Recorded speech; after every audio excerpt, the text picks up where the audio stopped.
Ms. Cheng Li Hui. Question 7. So LTA has studied all possible options to replace the Bukit Panjang LRT, which is reaching the end of its economic life. These included replacing the LRT system with a non-LRT option, such as running more buses or even autonomous vehicles on existing roads and LRT viaducts. But after extensive traffic studies, LTA concluded that these alternatives, which will require an extended shutdown of BP LRT to modify the viaducts, are just not feasible. This is because any suspension of the BP LRT during peak hours would require us to deploy 40 double-deck or 80 single-deck buses at frequencies as low as 3 minutes. The existing roads just cannot support such a level of bus deployment. As Bukit Panjang is already built up, there is also limited scope to expand the current road network and to build additional bus facilities. These non-LRT options would have created severe traffic delays and unacceptable trade-offs to commuters' traveling experience. Even if LTA were to implement strict bus priority measures at the expense of motorists, a trip between, say, Choa Chu Kang MRT and Bukit Panjang LRT stations, which are less than 3 kilometers apart, would take at least half an hour by bus due to the heavy road congestion created. Hence, LTA discussed the LRT renewal option with several established LRT manufacturers, including the existing supplier Bombardier of Canada. After a thorough evaluation with SMRT, the LTA board decided to award the contract to Bombardier in March this year. Bombardier's proposal was selected because it could be completed sooner without requiring major civil engineering works or extensive service closures. Bombardier, having worked with LTA and SMRT since 2016 to improve the BP LRT's reliability, was also deeply familiar with the difficulties the system currently faces. LTA, SMRT and Bombardier have jointly analyzed the root causes of past BP LRT breakdowns and delays. They were largely due to faults with the signaling, traction power, and train propulsion systems. The renewal will directly address these causes. First, the train's signal collector shoes tend to lose contact with the signaling system's signaling rail at sharp turns. With the renewal, we will adopt a new wireless communications-based train control, CBTC, signaling system with better built-in redundancy. Second, the traction power system supplies electricity to the trains through the power rail. Similar to the signaling system, a recurrent cause of faults is when the train's collector shoes dislodge from the power rail at sharp turns. The renewal will enhance the power rail with more robust rail brackets, and we will also relocate the joints to less severe curves. Third, faults with the train propulsion system will be addressed when the first generation fleet of 19 trains are replaced with new models, which will come with a more reliable alternating current AC propulsion system. The new fleet will also feature enhanced redundancy and better air conditioning performance. Beyond these engineering fixes, LTA will also install more condition monitoring features to support predictive maintenance. At the same time, SMRT has contracted Bombardier to provide long-term service support for the renewed BP LRT system. This contract engages Bombardier to provide more expedient technical, logistical, and spares support, including training for SMRT's maintenance staff to build up local expertise. Design work for the renewal has already started.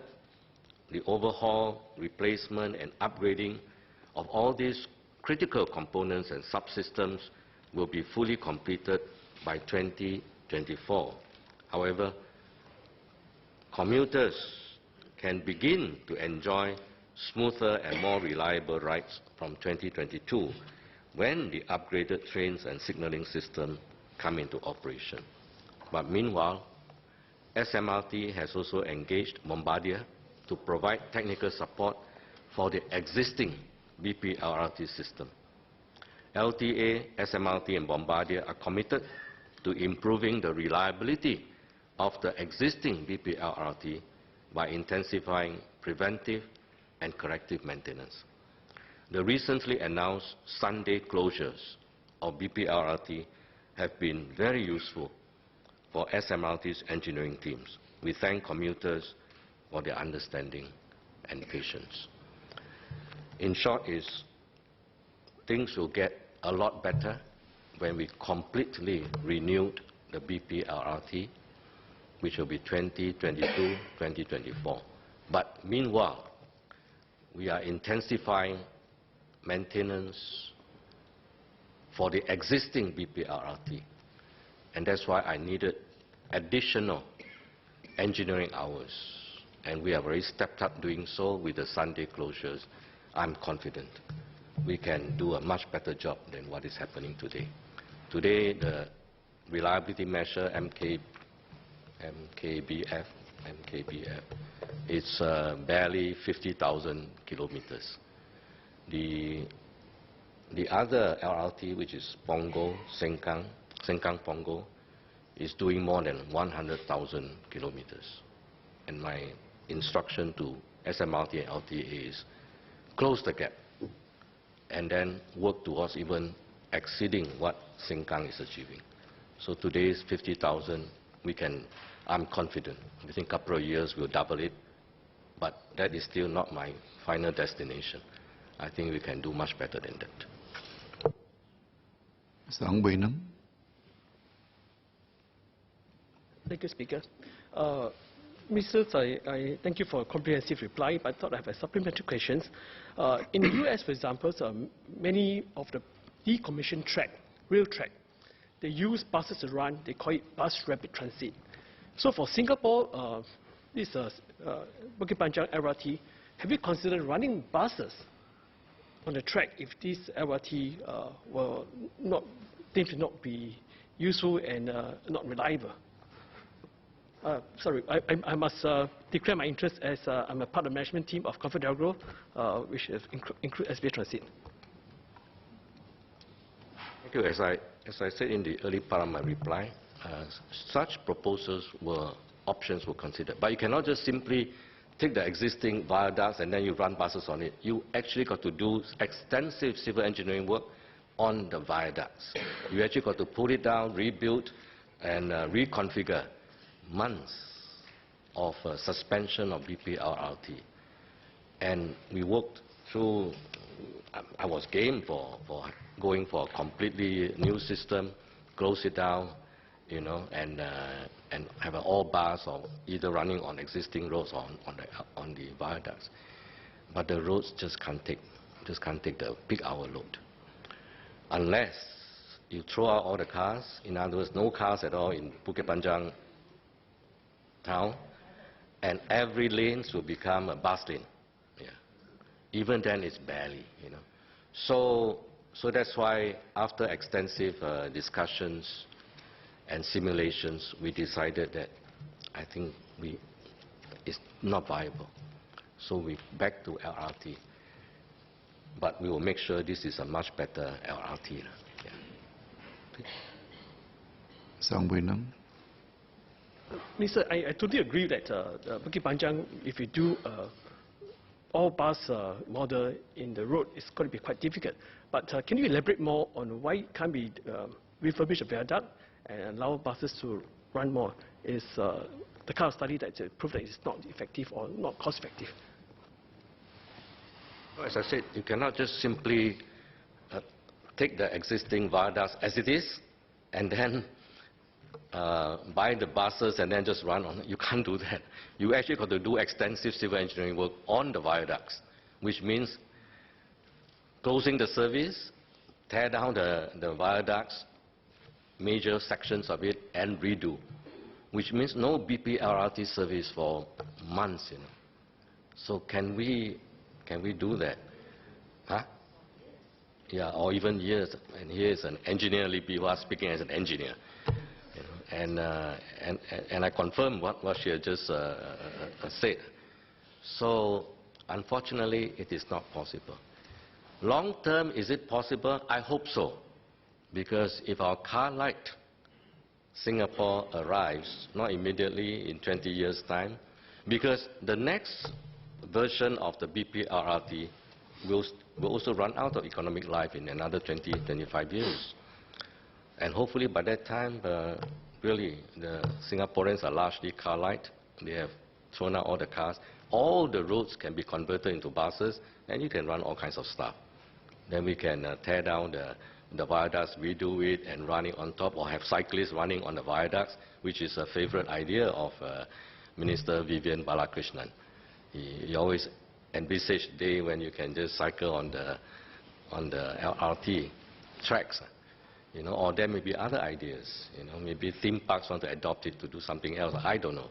But I think those are further down. Now, it's not my job.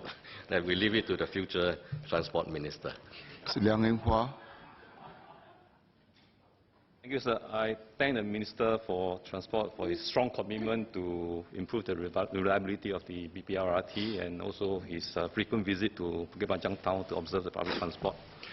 Amongst the planned renewal works, one of those that the residents really like very much and welcome is the replacement of the 19 new trains. Yeah, I think that's most appreciated. But the not so ideal part is that the timeline appears to be quite a distant future. I think, if I remember correctly, it was third quarter of 2020 for the first two, and then the remaining fourth quarter 2022. Can I ask the Minister if we can find ways to bring this forward, the delivery of the train cars, because the old ones are really quite worn out. They are, I think you must have tried that before. They are quite bumpy on the ride, and the aircons are always not working well.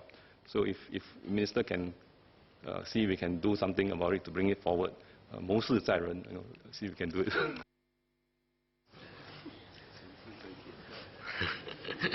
不过成事在天, you see. And 我不是天呢. But the Bombardier knew, you know, that there's huge pressure on all of us to try to improve the service as quickly as we can. So the order for new trains is firm, committed, and how fast they can build, whether there's way to shorten it, they will try, but still it's years, not months. But the existing trains, especially the air conditioning system, surely we can do something about it, and we shall fix it within this year if we can. Yeah.